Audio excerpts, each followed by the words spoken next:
Atos dos Apóstolos. Capítulo 44. Os da casa de César. O Evangelho sempre alcançou seu maior sucesso entre as classes humildes.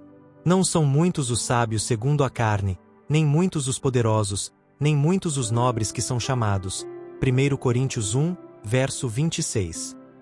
Não seria de esperar que Paulo, pobre prisioneiro e sem amigos, pudesse obter a atenção das classes ricas e titulares dos cidadãos romanos. Para estas o vício apresentava todas as suas brilhantes seduções, e retinha-as como cativas voluntárias. Mas, dentre as cansadas e necessitadas vítimas de sua opressão, mesmo dentre os pobres escravos, muitos alegremente ouviam as palavras de Paulo, e encontravam na fé cristã esperança e paz que os animavam nas dificuldades de sua vida.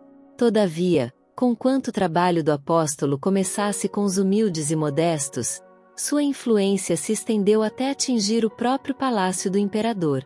Roma era nesta ocasião a metrópole do mundo.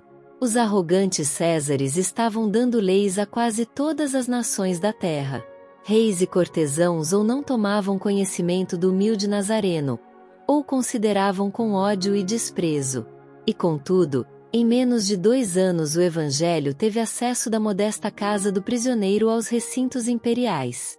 Paulo estava em cadeias como um malfeitor, mas a palavra de Deus não está presa, segundo Timóteo 2, verso 9. Em anos anteriores o apóstolo havia publicamente proclamado a doutrina de Cristo com cativante poder, e por sinais e milagres havia dado indiscutível evidência de seu divino caráter.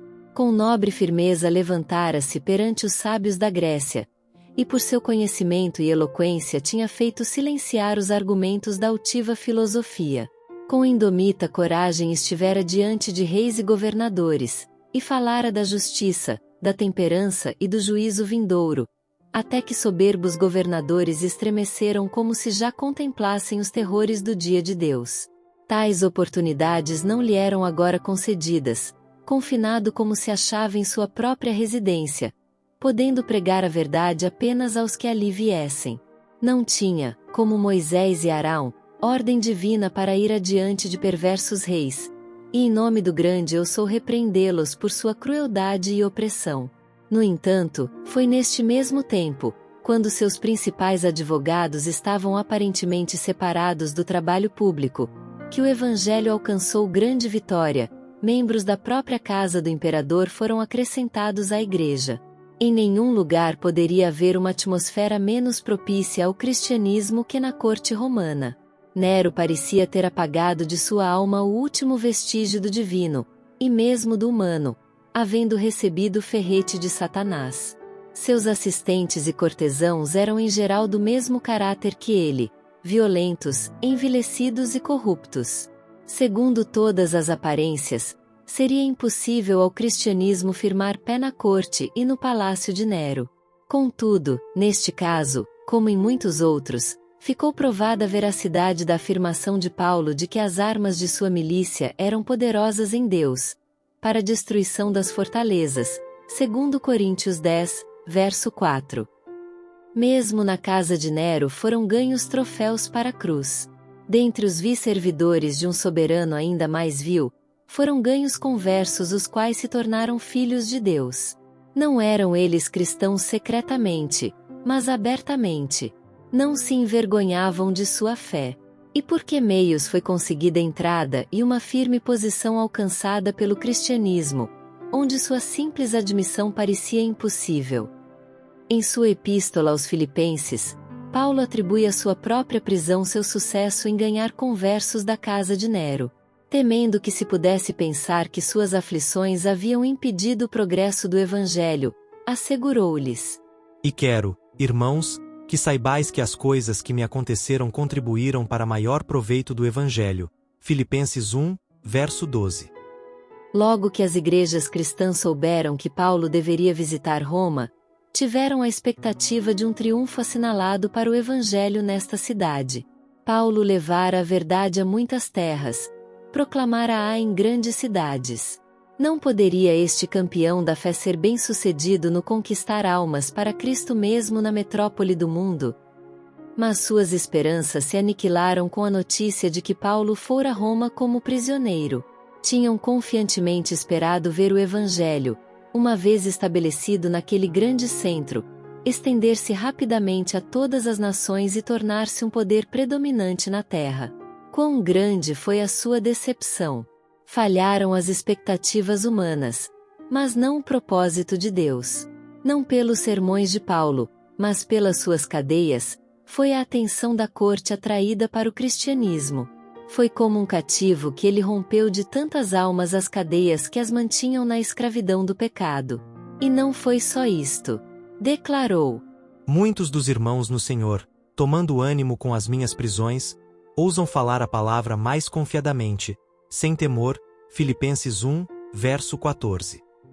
A paciência e bom ânimo de Paulo durante seu longo e injusto aprisionamento, sua coragem e fé, era um contínuo sermão. Seu espírito, tão diferente do espírito do mundo, dava testemunho de que um poder mais alto que o da terra habitava com ele. E por seu exemplo, foram os cristãos impelidos a maior energia como advogados da causa no trabalho público de que Paulo havia sido afastado. Dessa maneira foram as cadeias do apóstolo de tal influência que, quando seu poder e utilidade pareciam liquidados, e segundo todas as aparências muito pouco poderia ele fazer, alcançou ele para Cristo molhos em campos dos quais parecia inteiramente excluído. Antes do fim desses 2 anos de prisão, Paulo pôde dizer: As minhas prisões em Cristo foram manifestas por toda a guarda pretoriana, e por todos os demais lugares. Filipenses 1, verso 13. E entre os que enviavam saudações aos filipenses, ele mencionou principalmente os que são da casa de César. Filipenses 4, verso 22. A paciência, assim como a coragem, tem as suas vitórias. Pela mansidão sobre a prova, não menos do que pela ousadia nos empreendimentos, podem almas ser ganhas para Cristo. O cristão que manifesta paciência e bom ânimo sob aflição e sofrimentos, que enfrenta a própria morte com a paz e calma de uma fé inabalável, pode realizar para o Evangelho mais do que faria por uma longa vida de fiel labor. Muitas vezes, quando o servo de Deus é subtraído ao trabalho ativo, a misteriosa providência que nossa curta visão seria levada a lamentar, é designada por Deus para realizar a obra que de outra forma jamais seria feita. Não pense o seguidor de Cristo, quando não mais lhe é possível trabalhar ativa e abertamente para Deus e sua verdade, que não tem mais serviço a fazer nem recompensa a esperar. As verdadeiras testemunhas de Cristo jamais são postas de lado. Em saúde e na enfermidade, na vida e na morte, Deus ainda as usa. Quando pela obra de Satanás os servos de Cristo foram perseguidos, seu ativo trabalho embaraçado, quando lançados na prisão, ou arrastados ao cadafalso ou à fogueira, foi que a verdade pôde alcançar maior triunfo. Ao selarem essas fiéis criaturas seu testemunho com o próprio sangue, almas até então em dúvida e incerteza, foram convencidas da doutrina de Cristo, e corajosamente tomaram sua posição ao lado dele. Da cinza dos mártires brotou uma abundante colheita para Deus. O zelo e fidelidade de Paulo e seus cooperadores, não menos que a fé e obediência desses conversos ao cristianismo, sob circunstâncias tão desalentadoras, constituem uma repreensão à negligência e falta de fé no ministro de Cristo. O apóstolo e seus cooperadores podiam ter argumentado que vão chamar ao arrependimento e à fé em Cristo servos de Nero, sujeitos como se achavam a violentas tentações, rodeados por empecilhos tremendos, e expostos à mais acérrima oposição. Mesmo que fossem convencidos da verdade, como poderiam eles prestar-lhe obediência? Mas Paulo não raciocinou assim, em fé apresentou o Evangelho a essas almas, e entre os que ouviram alguns houve que decidiram obedecer a qualquer preço. Não obstante os obstáculos e perigos, aceitaram a luz e confiaram em que Deus os ajudaria a fazer a sua luz brilhar para outros. Não somente houve conversos ganhos para a verdade na casa de César, mas depois de sua conversão eles permaneceram nessa casa. Não se sentiram na liberdade de abandonar seu posto de dever por não lhe ser mais favorável o ambiente. A verdade os achara ali, e ali permanecerão testificando por sua vida e caráter mudados do poder transformador da nova fé. Há alguns tentados a fazer das circunstâncias uma desculpa para não testificar de Cristo. Que estes considerem a situação dos discípulos na casa de César, a depravação do imperador, a perversidade da corte. Dificilmente podemos imaginar circunstâncias mais desfavoráveis para uma vida religiosa, e que acarretam maior sacrifício ou oposição do que as que enfrentaram esses conversos. No entanto, em meio à dificuldade e perigos eles mantiveram sua fidelidade. Por causa de obstáculos que parecem insuperáveis, o cristão pode procurar esquivar-se de obedecer à verdade como é em Jesus, mas não pode oferecer escusa que resista à pesquisa. Pudesse ele fazer isto e provaria Deus injusto, impondo a seus filhos condições de salvação que eles não poderiam cumprir.